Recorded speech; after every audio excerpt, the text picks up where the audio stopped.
آپ تو جانتے ہو نا کہ میرا اس دنیا میں آپ کے سوا کوئی بھی نہیں ہے۔ ایمن کی جان نکل کے سینے سے لگا لیا۔ میرے نبی فرمایا کرتے تھے ایمن میری ماں کے بعد میری ماں لگتی ہے۔ آج مصلی امامت پہ کھڑے ہیں اور تا حد نظر اصحاب ہیں، حضور کی آنکھوں میں آنسو ہے۔ فرمایا کاش ماں ہوتی، فرمایا میں نماز عشاء پڑھا رہا ہوتا، ماں کو کوئی کام یاد آ جاتا، مسجد نبوی کے دروازے پر آ کر کہتی بیٹا محمد میری بات سنو۔ میرے نبی فرماتے نماز توڑ کے پہلے اپنی ماں کی بات کو سنتا۔ بڑی دولت ہے یار، اس دولت کی قدر کو۔ ایک بار آتے ہیں دوبارہ نہیں آئیں گے۔ ناراض چلے گئے، زندگی سے راستہ مانگو گے، زندگی آپ کو راستہ کبھی بھی نہیں دے گی۔ میں جب بھی ماں باپ پہ بات کرتا ہوں ایک بات ضرور کہتا ہوں، مانا کہ بڑے ہو، کندھوں پہ بہت ساری ذمہ داریاں ہیں، صبح سے شام محنت مزدوری، تھکے ہارے آتے ہو، کھانا لینا ہے، بچوں کو ٹائم دینا ہے، نیند بھی چاہیے۔ یار میرا کہنا کہ 24 گھنٹوں میں سے 1 گھنٹہ آپ اپنے ماں باپ کے لیے مختص نہیں کر سکتے؟ گپ شپ لگایا کرو، پاؤں دبایا کرو، ان کے لیے تحائف لایا کرو، کبھی پھول کبھی کپڑے، یا کبھی کبھی باہر گھمانے پھرانے لے جایا کرو، کبھی کبھی اچھے ہوٹلوں سے کھانا کھلانے لے جایا کرو، اور یار کبھی ابا سے پوچھا کرو ابا جی کو پرانا یار بچڑوں کی کہانی سنیا کرو یار۔ ہاں سنائیں گے 25 سالہ پرانے دوست کی کہانی، ہاں کبھی سناتے لبوں پہ تبسم تو کبھی سناتے رخسار پہ آنسوؤں کا تھم جانا۔ اور سعادت مند بیٹا باپ کو پرانے دوست سے ملانے لے جائے، مریں گے یہ؟ مرتے اس وقت ہے جب ہم ٹائم نہیں دیتے، ہمیں دھوکہ لگا، ہم سمجھے ہم پیسہ دیتے ہیں۔ کیا پیسہ دیتے ہو تم؟ اپنی ذات پہ تو ہزاروں لاکھوں لگایا اور ماں باپ کو 1500 2000 دیا، اور وہ بھی ہم نے سمجھا احسان کیا، اور یہی ہمارا حق ہے۔ سنبھال کے رکھو اپنی دولت کو، نہیں چاہیے آپ کو آپ کے پیسے زندگی میں بڑا کمائے، اور کما کے بھی خرچ ہمارے اوپر کیا ہوتا ہے۔ ہم سمجھے کہ ہمارے ساتھ جس طرح دوسرے مفاد کے رشتے جڑے ہیں تو یہ بوڑھے بھی مفاد پرست ہیں۔ نہیں چاہیے آپ کا پیسہ یار۔ بڑھاپے میں ماں باپ کی آرزو ہوتی ہے ہمارے بچے ہمارے ساتھ کچھ وقت گزارے، وقت دیا کرو، وقت دو گے تو نہیں مریں گے۔ میرے نبی نے آ کے ماں باپ کی قدریں سکھائی۔ آپ عرب معاشرے کو پڑھیے گا، اس معاشرے میں بیٹی کے ساتھ کیا سلوک تھا؟ منحوس تھی، بیٹی زندہ درگور ہو رہی تھی، بیٹی کو جو نہ وہ زمین میں گاڑ دیتے تھے، اور بیٹی کے ساتھ حال کیا تھا؟ ایک صحابی ایمان لانے کے بعد کہتے ہیں، سنن دارمی کا حوالہ ہے، حضور میں نے زمانے جاہلیت میں اپنی بیٹی کو پانی کے کنویں میں ڈبو کے مارا۔ ساری درد بھری کہانی سنی، کہا حضور آج بھی چیخیں سنائی دیتی ہیں، میں کنویں پہ لے گیا، اس کو دھکا دیا اور وہ غوطہ کھا کے اوپر آئی، اس نے میری طرف دیکھا اور مجھے دیکھ کے کہتی ہائے میرے ابا مجھے بچا لے، ہائے میرے ابا مجھے بچا لے۔ میرے نبی اتنا روئے کہ ساری داڑھی آنسوؤں سے تر ہو گئی۔ فرمایا سناؤ نہ دوبارہ، جب تو نے ننھی کلی کو دھکا دیا وہ غوطہ کھا کے اوپر آئی، اس نے تیری طرف دیکھا اور تجھے دیکھ کے اس نے کیا کہا؟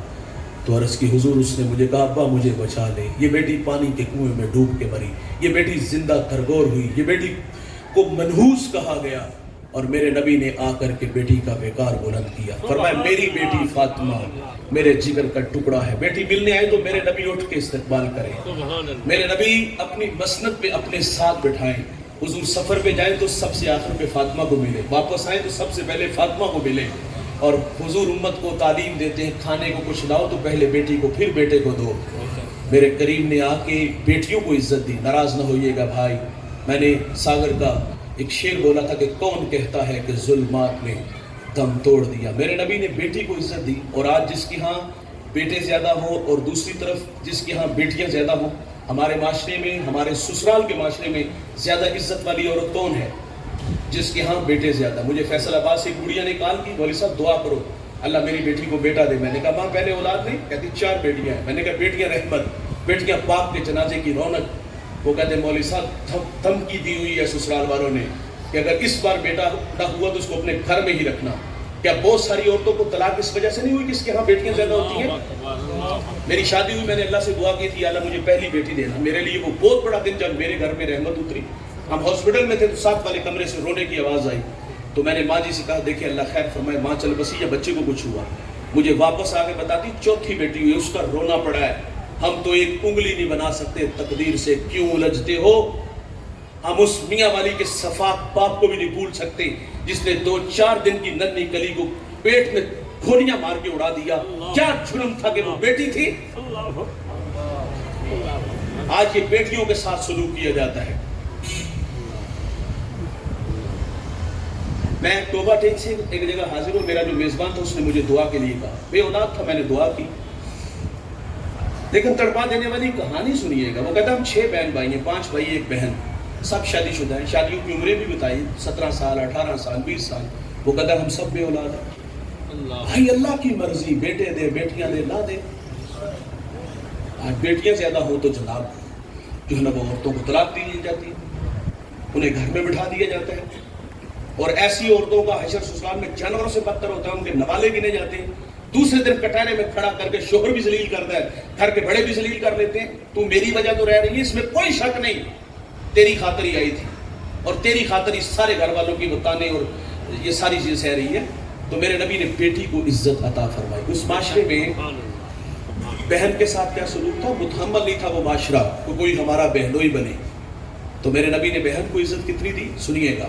بہن ملنے آتی ہے نا، وہ قبیلے کے کچھ لوگ گرفتار ہوئے تو سرداروں کے ساتھ آئی تو حضور صحابہ نے روک لیا، فرمایا میں تمہارے نبی کی بہن لگتی ہوں. اٹھ کے میرے نبی نے بہن کا استقبال کیا اور فرمایا کیسے آنا؟ عرض کی حضور ہمارے قبیلے کے کچھ لوگ گرفتار چھڑانے آئے. فرمایا اس کام کے لیے آئی ہو؟ عرض کی جی بھائی جان. فرمایا اس کام کے لیے آپ کو زحمت کی ضرورت نہیں تھی، آپ پیغام بھیج دی، میں محمد سارے چھوڑ دیتا. پھر بہن کو تحائف دیا اور دروازے تک چھوڑنے آئے. صحابہ کو جمع کیا، فرمایا صحابہ میں جب بھی کوئی کام کرتا ہوں تو مشورہ کرتا ہوں، لیکن آج مشورہ نہیں کیا. عرض کی حضور ہماری مجال کیا ہے، لیکن ارشاد تو فرمائیں آج مشورہ کیوں نہیں کیا؟ تو میرے نبی فرماتے آج میرے دروازے پر میری بہن آ گئی تھی. بہنیں بھائیوں کے پاس آئے تو بھائی بہنوں کو خالی ہاتھ نہیں موڑتے. یہاں بھی رک جائیے گا 2 لمحوں کے لیے. ماں باپ زندہ ہے تو ان بیٹیوں کی قدریں ہیں. 15 بعد اداس ہو جاتے ہیں، داماد کا ترلا کر دے پتر تو چھڑ جا، واپس ہم چھوڑائیں گے. ہاں ماں باپ چلے گئے، 6 ماہ ہمارے گھروں میں نہیں آتی، یاد بھی نہیں آتی. سال بعد چھٹیاں گزارنے آ جائے، ہمارے رویے دیکھ کے واپس چلی جاتی ہیں. ہم تو اپنے گھر بچاتے پھرتے ہیں، ہم کہتے ہیں چنگا ہے جان چھوٹی ہے، اتنا مغرورت ہے. مجھے ایک صاحب نے کال کی، مول صاحب بہن تحفہ دے لے گا جی. میں نے کہا کیوں نہیں بھائی، تحفہ دینے سے تو محبت بڑھتی ہے. کتاب کپڑوں کا جوڑا نہیں، اس کے حصے کی زمین بہنیں وار دیتی ہیں یار بھائیوں پہ. یہ بھائی ہے جو ذبح کرتے ایک دوسرے کو. اور دوسری بات بہن کو ڈر ہوتا ہے، اگر میں نے حصہ مانگا تو بھائی بچوں کو نفرت کا درس دے گا. پھوپھی نمو نہیں لانا، میں مر گیا تینوں میرے جنازے میں بھی نہیں آنا، تکے دے کے کرو کٹنا. کیا غلط کیا اس نے؟ بہنوں کو عزت دیا کرو یار، ان سے اداس ہوا کرو، انہیں گھر بلایا کرو. صوفیاء نے لکھا ہے جو اپنی بہنوں کی خدمت کرتے ہیں اللہ ان کے رزق میں کبھی بھی بے برکتی نہیں آنے دیتا. لیکن یہ ہمارے گھروں میں کہاں آتی ہیں؟ ہم کب بلاتے ہیں یار، ہم کب اداس ہوتے ہیں اپنی بہنوں کے. ہمارے تو بوڑھے، میرا تعلق دیہات سے ہے، ہمارے دیہات میں تو اپنے جو ہم نے دیکھا بڑوں کو وہی سناؤں گا. یقیناً یہاں بھی وہ روایت تو ضرور ہوگی. اور ماں باپ، چلے ہماری روایت تھوڑی سی آپ سے مختلف ہوگی، لیکن ماں باپ کے دل میں جو اولاد کے لیے، بیٹیوں کے لیے محبت ہے، اس کے اظہار تو مختلف طریقے کے ہو سکتے ہیں. ہمارے ہاں طریقہ کیا ہے؟ ہمارے ہاں وہ جب یہ ابھی گرمیاں دامن سمیٹ رہی ہیں تو بعد میں سردیاں آئیں گی، تو سردی کے موسم میں ہمارے بوڑھے والدین جو ہے وہ اپنی بیٹیوں کے گھر میں دال بنا کے، پنیاں بنا کے لے جاتے تھے. بھائی جان ماں باپ چلے گئے، یہ روایت بھائی نے قائم رکھی. بھائی بھی تو باپ کی جگہ پہ ہوتا ہے نا یار. کیا بھائی نے اپنی بہن کے لیے اور اپنے بھانجیوں کے لیے کیا یہ چھوٹی چھوٹی خوشیاں دی؟ معذرت سے کہوں گا ایسا نہیں ہوتا. ہم کہتے ہیں بہنیں ولی بناتی ہیں، بہنیں ماں کا روپ ہوتی ہیں. بڑا پیارا رشتہ ہے یار، ان کے ہاتھ ہمارے لیے ہر وقت اٹھے رہتے ہیں. ان کے ساتھ انہیں گھر بلایا کرو، ان کے بچوں پہ خرچ کیا کرو یار. میرے نبی نے بہنوں کو عزت دی. اس معاشرے میں بیوی کے ساتھ کیا سلوک تھا؟ اذان کتنے بجے ہوتی ہے؟ 40 منٹ. ہاں 5 منٹ ہے، لیکن ہم 2-4 منٹ میں چھوڑ دیتے ہیں انشاءاللہ. تو میرے قریب لے آ کے بیوی کو بھی عزت عطا فرما. یہ تو پاؤں کا جوتا تھا نا، تو قریب آقا صلی اللہ علیہ وسلم نے آ کر کے بیوی کا بھی وقار بلند کیا. سیدہ عائشہ پانی نوش فرما رہی ہے، فرمایا اس میں سے کچھ بچا لینا. بچا لیا گیا. فرمایا کہاں ہونٹ رکھ کے پیا؟ تو عرض کی حضور یہاں ہونٹ رکھ کے، میرے محمد وہی لب رکھ کے پانی پیتے ہیں. حضور نے غلاموں کو عزت دی، یتیموں کو عزت عطا فرمائی، بیواؤں کو عزت عطا فرمائی. تو آئیے میرے بھائی، حضور کی سیرت کے یہ نکھرے ہوئے باب، ان کا مطالعہ کریں اور زندگی کو ان راہوں پہ لے آئیں جن راہوں پہ چل کے ہم سے ہمارا اللہ اور ہمارے رسول راضی ہو جائیں. میں شکر گزار ہوں عمران بھائی کا اور ان کی پوری ٹیم کا، جن کی دعوت سے پہ، جن کی محنت سے میں اور آپ یہاں جمع ہوئے. تھوڑے وقت میں اتنے لوگوں کو جمع کیا، یقیناً یہ ان کی شب و روز کی محنت اور علماء کی سرپرستی. اور جو علماء آتے ہیں یہ مان بڑھاتے ہیں، بڑے لوگ ہیں. میں دعا گو ہوں اللہ ان شخصیات کا آنا تشریف لانا اپنی بارگاہ میں قبول فرمائے، علم و فضل میں، تقوی و عبادت میں برکتیں، اور اللہ ان سے دین سیکھنے کی توفیق دے، ان کی صحبت میں بیٹھنے کی توفیق عطا فرمائے۔ ہمارے درمیان قبلہ مفتی صاحب ہمارے سینئر ہیں، بڑے ہیں، نقیب محفل تو مجھے بار بار مفتی صاحب کہہ رہے تھے میں ایک سادہ سا مبلغ ہوں اور اس سے زیادہ میری کوئی حیثیت نہیں۔ اللہ سے دعا ہے جو کہا سنا اللہ مجھے آپ کو عمل کی توفیق عطا فرمائے۔